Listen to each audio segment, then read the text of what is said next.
Mount Irenaeus began as a dream for many of us a number of years ago and now culminated in this day that we're able to see through the video you're now viewing.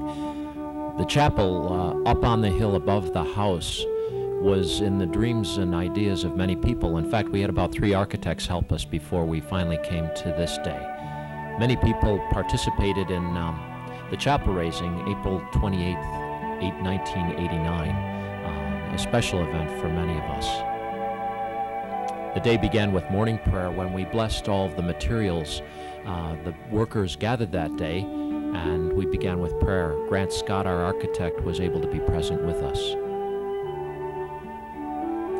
Jonathan, the leader of New Energy Works, instructed the work crews to their projects, and there were about, I believe, 4 or 5 that began. There was a bent prepared the day before, and luckily enough, we had sun at the beginning of this day. A bent is a structure put together by a variety of pieces of wood and then is placed there for the chapel.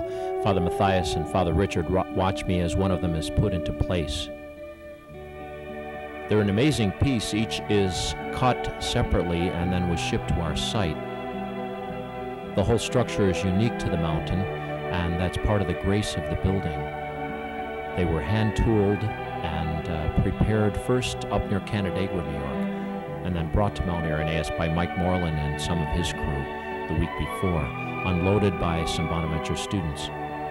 A man who helped construct a couple of the buildings on the St. Bonaventure University campus, notably what we now call the Old Friary in 1962, was the crane operator who places this bent now in place. Students, faculty, and people from the area, along with the New Energy Works crew, guided each one of these bents into its own particular location. Lucio Scandar and his crew were the ones who did the platform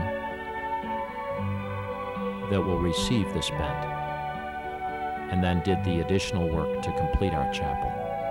There's been a great deal of love in the construction of this chapel from beginning to end, and that's been a very exciting part of it.